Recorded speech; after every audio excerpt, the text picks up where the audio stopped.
मिले तो जहां आशा वहां बासा। अब इसका रूप क्या होता है सती का? ये देखो मां के रूप में जन्म हो जाता है। नारद जी बुलाए जाते हैं, कहो ये सब क्या है? राम नारद ने बता दिया कि इनका विवाह एक मंगल राशि वाले के साथ होगा। बाबा जय गुरुदेव जी महाराज के सत्संग को छोड़कर अन्य आप कहीं चले जाइए, किसी की कोई टीका टिप्पणी नहीं मिलेगी। शंकर भगवान जैसी टीका टिप्पणी यहीं पर मिलेगी। तो ये सब समझ लो प्यारे भाई बहनों, आज राजा हिमवान और मैना दोनों परेशान है। ये सब क्या हो रहा? और जब ये सब बताया नारद ने, उमा बड़ी खुश हो रही है। प्यारे भाई बहनों, इसके बाद इनकी मैया बड़े चक्कर में पड़ती है, पिता बड़े चक्कर में पड़ते हैं। ताकि नारद की बात गलत नहीं होगी। इनके पिताजी ने कहा कि जाओ बेटी को समझा दो तो शादी तो वैसे के साथ ही होगी। तो जितने यहाँ बैठे हैं नए, ये सब उमा रूप में आप लोग ध्यान देके सुन लो। आप राजा हेमंत की बेटी हो, मैंने आपकी मैया है, और आप जितने बाबा जय गुरुदेव जी महाराज के पास नहीं गए हो, उनके लिए खासकर संदेश है। नोट कर लो, इसे अच्छे से सुन लो। आपका प्रादुर्भाव उमा के रूप में हुआ है। आज आपको ये सत्संग मिल रहा है, इससे आपको क्या आगे करना, हम आपको इसी मंत्र से बताने जा रहे हैं। प्यारे भाई बहनों, जैसे मैंने आई समझाने के लिए कि बिटिया आंखों से पानी गिर रहा कि तुम्हारी शादी ऐसे के साथ होगी। पार्वती वो उमा जो थी बड़ी तेजी से हंसने लगी। मैया, इसमें रोने की क्या बात है?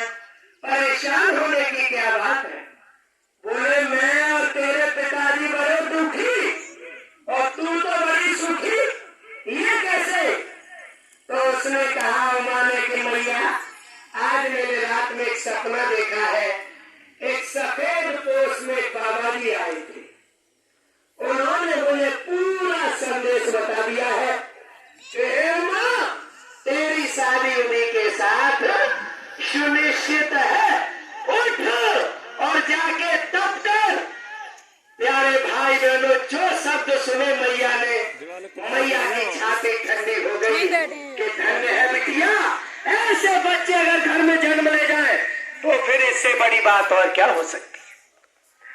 मात पिता गुरु भक्ति बिन पुत्री बिच्छू है, जन्म देते ही वंश का अपना जीवन खो। अगर आज ये उमा शंकर के लिए अगर प्रार्थना नहीं कर पाएगी तो क्या होगा? ऐसी लड़कियों के लिए संत महात्मा लिख रहे हैं, मात पिता गुरु भक्ति बिन पुत्री बिच्छू होय। ऐसी लड़कियां आगे चल के बिच्छू बनेंगी।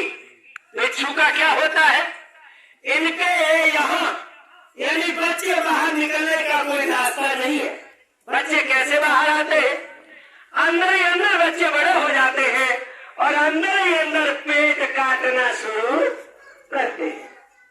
जन्म देते ही वंश का अपना जीवन खोए। बिच्छू माना जो है वो खत्म हो जाती है, तब बच्चे बाहर आते हैं। अगर ऐसी लड़कियां जो जिसने शंकर के बारे में गुरु महाराज शंकर एक ही बात लेके चलो, अगर ये नहीं सुना, नहीं माना, तो सबको बिच्छू बनना पड़ेगा। ये महात्माओं का आशीर्वचन है, इसलिए आप लोग बड़े ध्यान से सुनेंगे।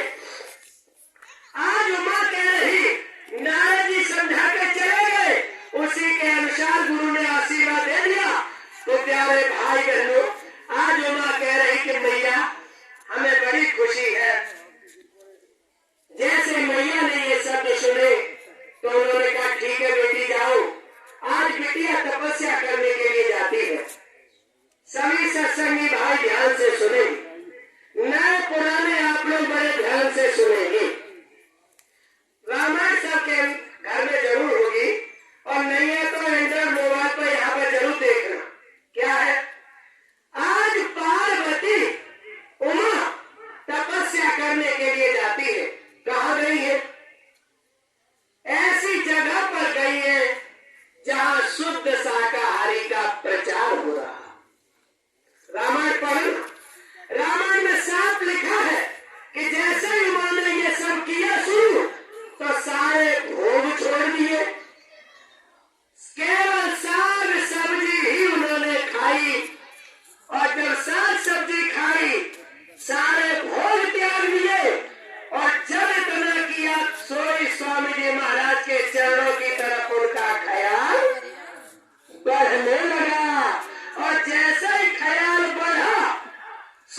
में खड़े हो जाओ। ए मुर्गियों तब संसारी मानव जीना बचवे गुरु ने दीक्षा दीना राम कृष्ण का सुमिरन कीना छठवे गुरु ने सब भ्रम तोड़ा ओंकार से नाता जोड़ा। 6 हुए। ऋषि कितने? 7 ऋषि 7 आए। अब जाओ, कहां जाओगे? 7वां सतगुरु 7 शब्द लखावा जहां का जीव तहां पहुंचावा। जब 7वां सतगुरु शब्द भेदी मिलेगा तो इस आत्मा का कल्याण होगा। तो कुरान ये नए लोग सुन ले। उमा गई, कहां गई? कि जहां शाकाहारी की बात हो रही हो, विश्व के पर्दे पर चले जाओ। आज आपको कोई ये बताने वाला नहीं मिलेगा कि आप शुद्ध शाकाहारी हो जाए। शुद्ध शाकाहारी की बात आती है, प्यारे भाई बहनों, बाबा जय गुरुदेव जी महाराज ने शुद्ध शाकाहारी के अंतर्गत बताया, डालडा से निर्मित चीजें आप बिल्कुल नहीं खाएंगे। नोट करें, आप लोगों को ये दिल में आता होगा कि इस तरीके से तो हमारी दावत वगैरह ये सब खत्म हो जाएगा। नए लोग यही तो सोचेंगे। अगर आपको उमा बनना है, शंकर के साथ शादी करनी है, तो प्यारे भाई बहनों, आपको ये करना पड़ेगा। और करना तो जरूर पड़ेगा। और सुन लो जबरदस्ती, क्योंकि आपका पति जो है वो बहुत जबरदस्त है, बहुत जबरदस्त है। क्यों जबरदस्त है? क्योंकि वो स्वयं नामी कुल करतार है। उसने कहा है, हम आए बही देश से जहां तुम्हारो धाम, तुमको निज घर पहुंचा बनो, बस एक हमारो। वो बहुत जबरदस्त है। उन्होंने कहा तुम्हें मैं ले जाकर ही छोड़ूंगा। ऐ प्यारे भाई बहनों, बाबा जय गुरुदेव जी महाराज ने कहा है, ऐसे जय गुरुदेव बोलो ठीक है, मजबूरन तुम्हें जय गुरुदेव बोलना। कब बोलोगे? बाबा जी ने कहा बच्चा एक समय आ रहा है, मत मानो, खाने को अन्न का एक दाना भी नहीं मिलेगा। नोट कर लो, पानी के पीने के लिए पानी की बूंद नहीं मिलेगी, खाने के लिए पेड़ों की पत्तियां छाल तक नहीं मिलेंगी। स्वामी जी महाराज ने कहा ये धरती तपते हुए तवे के समान हो जाएगी। जब इतना समय आएगा आपके सामने, तो उस समय आपको जय गुरुदेव के अलावा कुछ भी नजर। ये स्वामी जी महाराज कह चुके, इसलिए सुन लो। ये उमा शंकर की शादी हो रही है। ऐसे नहीं है कि घर में वहां से ऑर्केस्ट्रा वाले बुलाए और चलो शंकर जी और उमा का विवाह करवा दो, और वो अपना तार खींच रहे और हम नाच रहे, और उसके बाद प्रसाद हुआ। अरे भैया, हमने तो शंकर पार्वती का विवाह की कथा करा दी, और उसके बाद जो कर रहे थे उसे फिर कर रहे।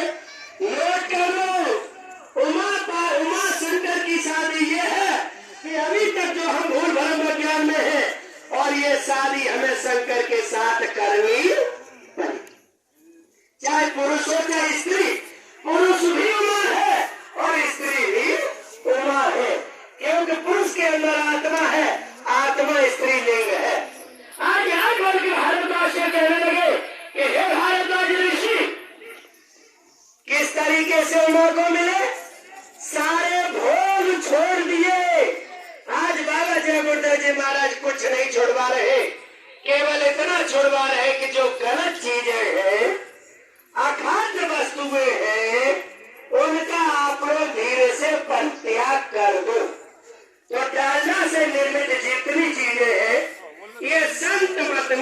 वर्जित है। डालडा में कहोगे क्या है, तो हम ये मानते हैं कि जो नई पीढ़ी है ये समझ रही है कि ये सब बेकार की बातें। तो नई पीढ़ी जरा ध्यान से सुन ले। एक महात्मा जी से ये प्रश्न किया गया कि बाबा जी ये बताओ कि ये जो पतंग है, ये पतंग जब तक धागे के साथ है तब तक ही उड़ गई, धागा कट जाए तो क्या ये नहीं उड़ेगी? उन्होंने कहा अच्छा ऐसा करो, चलो हम दोनों लोग प्रैक्टिकल कर लेते हैं।